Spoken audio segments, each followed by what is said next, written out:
All right, so we've talked about the key ingredients of precision marketing being permission-based marketing, and we're not going to spend a lot of time on that. There's plenty of books and information available on email marketing, opt-in, permission-based marketing. I'm just not going to spend much time there. I'm kind of assuming that that's old news for everybody. We're going to spend most of our time talking about effective storytelling in marketing and NLP techniques. So in terms of storytelling, we've all kind of known about storytelling since we were kids, but in terms of in marketing, I first ran across and was amazed by the results that I saw happening in the internet marketing arena that Frank Kern and others in the gurus in the internet marketing world were using. Frank Kern has a product that's I think sold out now called Mass Control, and Frank talks about how he generated something like, I think it was $23.8 million in the first 24 hours during these 3 launches combined. Well, that's a lot of product. I mean, this is thousands or tens of thousands of units in 24 hours. And of course, you probably double or triple that over the life of that product. But these are amazing amounts of product that are being sold by telling stories in videos, on sales pages, landing pages, in emails, etc. So that was kind of what got me realizing, oh, there must be something really here if Frank Kern's doing this. And I'm not quite sure where all Frank learned some of this stuff. He talked a little bit about it, but I think he's good friends with John Carlton, and John Carlton is known also as a great copywriter who is recommended and effectively uses stories in his copy all the time. Well, be that as it may, the thing about interesting stories is they grab your attention, they gain your involvement, and they help you get past the noise and the ad filters. And they act as effective carrier waves for our marketing messages. Interestingly, they create the influence that we need to actually cause our marketing messages to get absorbed, to go to work, and to move minds in the direction that we need them to move to buy our product.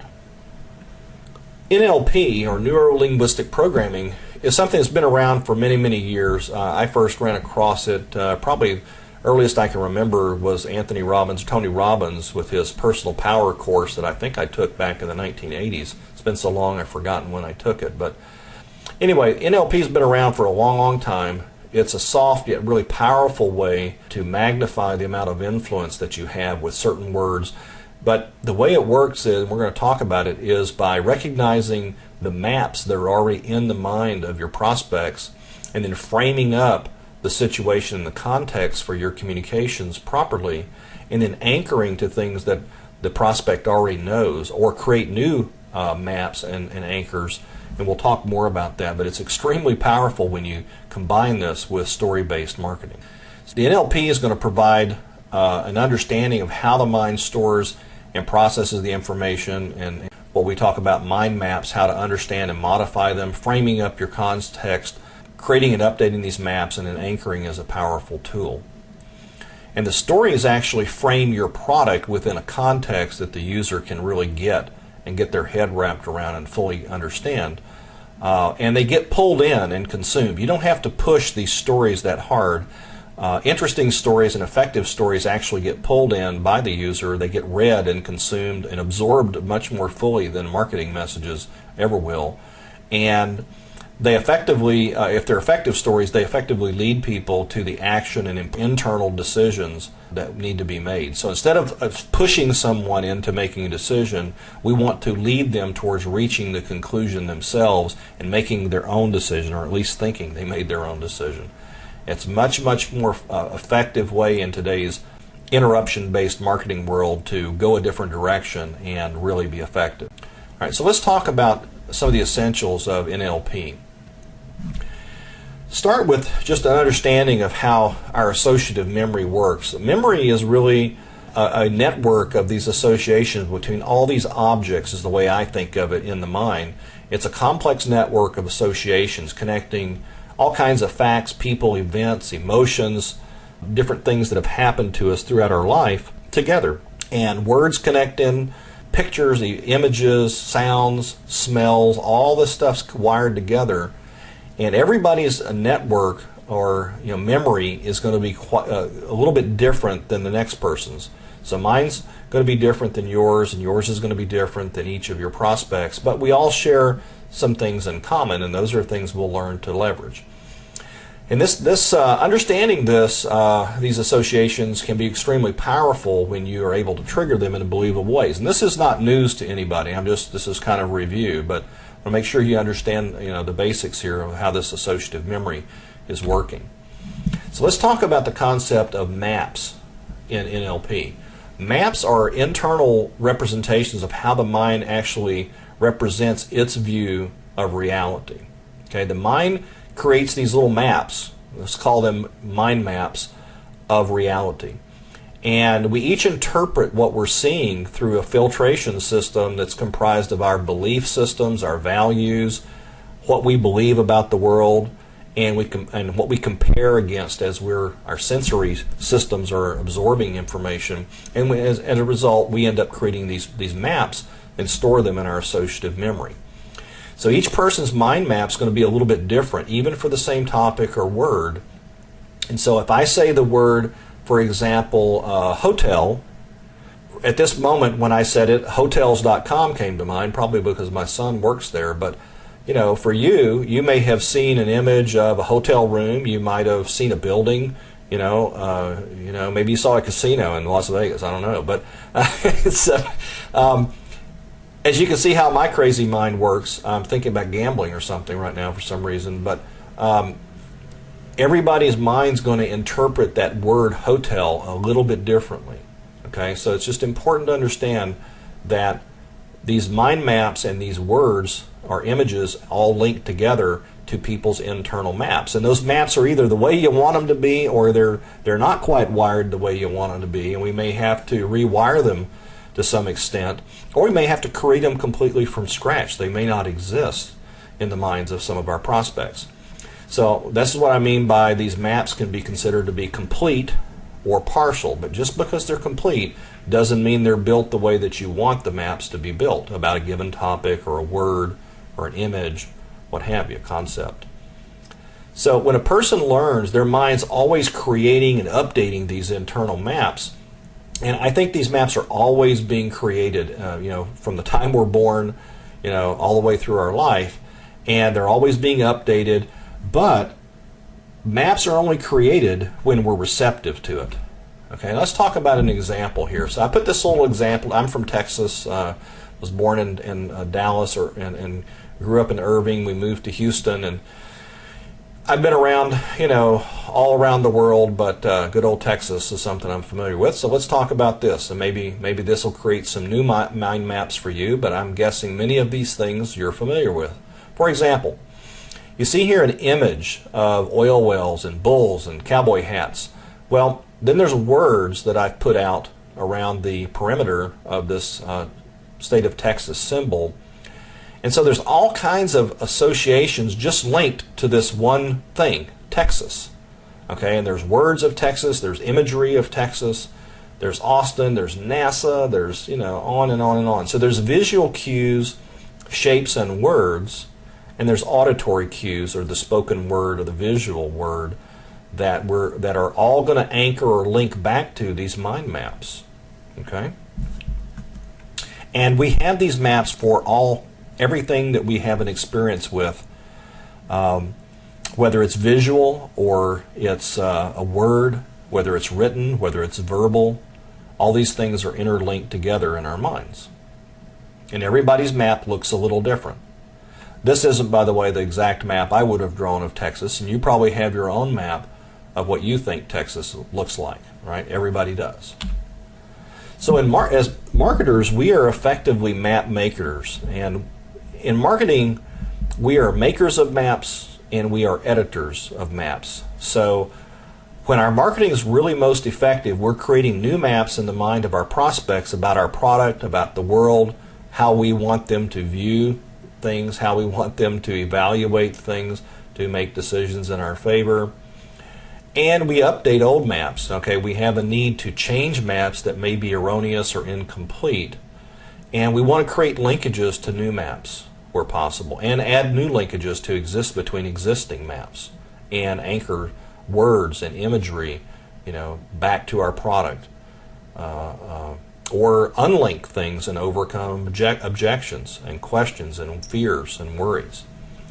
However, this sort of map making thing that we need to do it only works when the recipient's mind is receptive. We can't force people to make maps for us. Okay, they have to be open, an open-minded kind of state in what I would call a map making mode in order for us to do our map work. Okay, we can't make maps within a closed mind, and we can't force maps to be created or changed. All right, so this map making has to take place when a person's receptive. And things that can hinder their receptivity level can be the state of mind that they're in, their beliefs, the values, the different way they, the rules they use to evaluate things, the scales they compare things to. One person may think something's cheap, another person thinks it's expensive, another person thinks that it's irrelevant, another person thinks that it's the best thing they've ever seen. Well, those are all different values. Everybody has different scales and beliefs that they use to judge or evaluate the incoming signals that go into their mind. And their state of mind controls, which of these rules take precedence oftentimes. Now, some maps are hard-coded, meaning they're probably not changing. You're probably not going to change my belief about, whether I like rain, or whether I like to go bass fishing, or whether I like to play poker, or whether there's just certain things that I've made up my mind about that you're not going to change no matter what you put in your marketing message. Okay? And on the other hand, there are many other maps that are incomplete or they're weaker maps. Okay? And all you have to do is expose the mind to these new map making information, this relevant information, and the mind will go ahead and fill the map in, and it won't even think about it. The new information will just plop right into place, and it will not be filtered out. However, it has to get past that receptivity barriers of beliefs and values, etc. Well, guess what? Stories get their way past those belief systems and those value systems, because guess what? A story can be an imaginary thing that we just accept as something that's a story that's being told. Now, we're judging whether we believe it or not, obviously, but the reality is we're absorbing that story, and it's filling in some maps in that person's mind if they read the story and if they follow the story. That's why the story stuff is so powerful. It may seem simple on the surface, but I'm telling you, I didn't really believe it when I first heard about it from Frank Kern, but because it was Kern, I thought about it. I thought, I'm going to go find out for myself. Ran my own experiments and dug into this deeper. Did more experiments, and I was amazed at what I found. Okay, I was absolutely amazed. And the deeper I go, the more I learn about story-based marketing, the more I realize that we're just scratching the surface here on what's possible. So marketing's purpose is to fill in the proper maps. And by proper, I mean the maps that you need the prospect to have built in their mind in order to reach a conclusion internally to buy your product. Okay, and we want to create these maps, obviously that are constructed in a way that leads the product down the decision-making path that we need them to go down in order to decide to buy our product. And we'll talk about more about that. So let's talk about another concept in NLP called anchoring. And this is not something I made up. I'm going to give you all my references. There's tons of information available you can go deeper on, but I'm trying to just hit the high points here. Anchoring are these internal links that are associated with external reality. In other words, we have links that are within our mind between these maps and between words and between pictures and imagery, and we associate those with our beliefs or our view of external reality vis-a-vis these maps.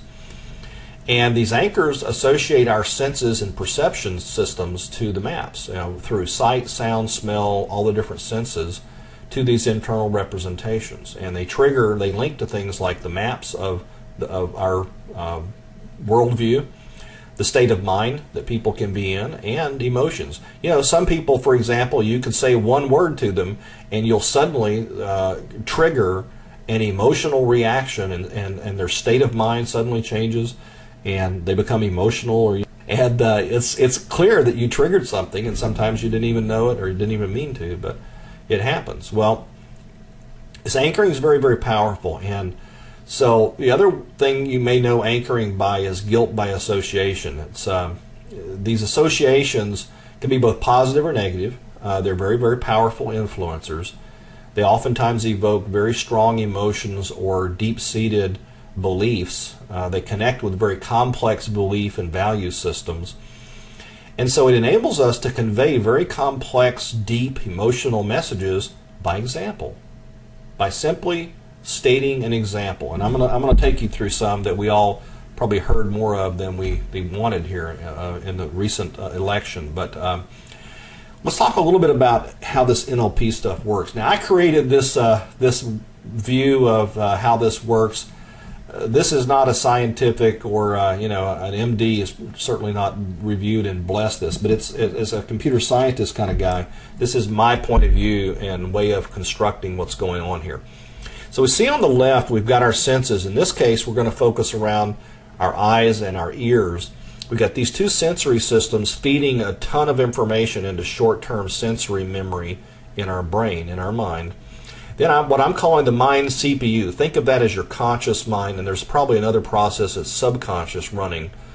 And then there's a short-term memory frame that is it's the current context of what the mind is currently evaluating. It's the current context. Like the current context for all of us is in this discussion that we're in right now. Right? It's in this PowerPoint on this display. That's the current frame of mind. Unless your mind's adrift thinking about paying bills or whatever it is else that you're thinking about, your frame of mind is focused right now on this slide. Okay, on the right we've got this associative memory. Now this is obviously just a subset of the associative memory, but we've got images and in this associative network, like the flag in the United States, the actual shape of the U.S., Paris, the Eiffel Tower, in France, this Texas map thing that we did earlier. And then there's words that anchor to each of these maps, like Texas and France and USA and many other words and images that aren't on this shown here on this map. But so what happens when the senses, the ear hears a word, hear me speak a word like Texas, okay, your eye may immediately go over to that Texas symbol, okay, and then you may notice the boots, you may notice certain things, but there's a whole complex thing. All I had to do was say Texas. Now, if you see the word Texas, your mind's going to react a little differently. So the interesting thing is, this is called in NLP different modes. A mode is a sensory mode of how the mind processes information according to these different senses. So obviously in the age of video and audio and incredible 3D graphics, all of the things we have at our disposal as marketers, it's pretty amazing, the things we have the ability to do, and the mind reacts differently depending upon the visual and other anchors, the cues that it gets through these sensory systems, and most importantly evaluates it within the frame or the current context that these senses are feeding these images and these words and sounds in. Okay, the frame is really important because the story sets the frame. Let me say that again. The frame controls how this information coming into the mind gets processed by the mind CPU. Okay, and the frame is going to govern which parts of your associative memory will become most activated, and where those maps will be built. All kinds of things get controlled. Now, I wish I had the exact map of how the mind would really work, but this is kind of my rendition as best I can represent it here, for this purposes of this discussion. So I hope this is a helpful little diagram to give you the idea, at least the concept we're talking about. So let's talk about some examples of this anchoring.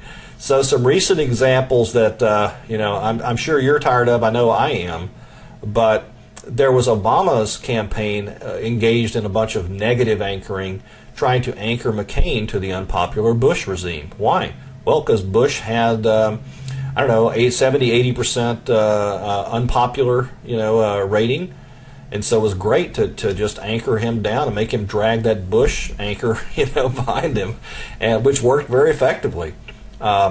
They were successful in anchoring McCain and to the incumbent's economic troubles. when in fact it probably had very little to do with Bush. In reality, it didn't matter. The economy wanted to associate the economic troubles with the current regime, okay, the Bush camp. And so McCain was also associated to the unpopular wars in Iraq. And all these were very, very effective negative anchoring that caused people's opinion of McCain and caused to drop and caused them to dislike McCain, okay, for example. And of course, McCain had their own negative anchoring list. They tried to link Obama to William Ayers, who was a domestic terrorist. Well, obviously they weren't completely successful with this, but they also tried to link Obama to raising taxes and spreading the wealth, the so-called socialism area that Joe the Plumber is now famous for bringing up. I think that was somewhat functional and maybe actually did work. And then they tried to link Obama to Acorn and voter fraud and all that. So you get the sense here of what I'm talking about. Now, as I'm going through this, did you experience any emotions on any of these topics? Did any of these kind of push a little button in you and cause you to react positively or negatively in some way? Probably more negatively than positively. Let's move on to the next slide. So there was a lot of positive anchoring that was going on. So Obama linked to Warren Buffett. Why Warren Buffett? Well, richest man in the world, he is. What does Warren Buffett equal? Money, success, expertise, somebody that we know, somebody we can trust. A trusted advisor to Obama. Well, if we had any concerns about Obama having gaps to be president, it'd be nice to know that Warren Buffett's going to be at his side, wouldn't it? That fills in those gaps very nicely in our little mind map of Obama. Obama to ending the unpopular war. Wow, what a great thing. Obama's going to be the hero that ends the war. That's a great outcome, I can imagine in my mind. Obama to middle class tax break. Well, that's resonating pretty good for if you're in the middle class. And health care for everybody. Well, so those are all positive things that starts to create a mind map that makes Obama look pretty darn sweet. McCain, of course, they tried to anchor him to winning the war and being a war hero. Unfortunately, the war is negative, so that got negated because the war was negative. And most people weren't in favor of the war, apparently. So, and McCain was a maverick and reform agent. Well, that sounds good, but I'm not sure if people believe that he's going to actually do it. And McCain to keeping taxes low. Well, okay, I think people probably do believe that.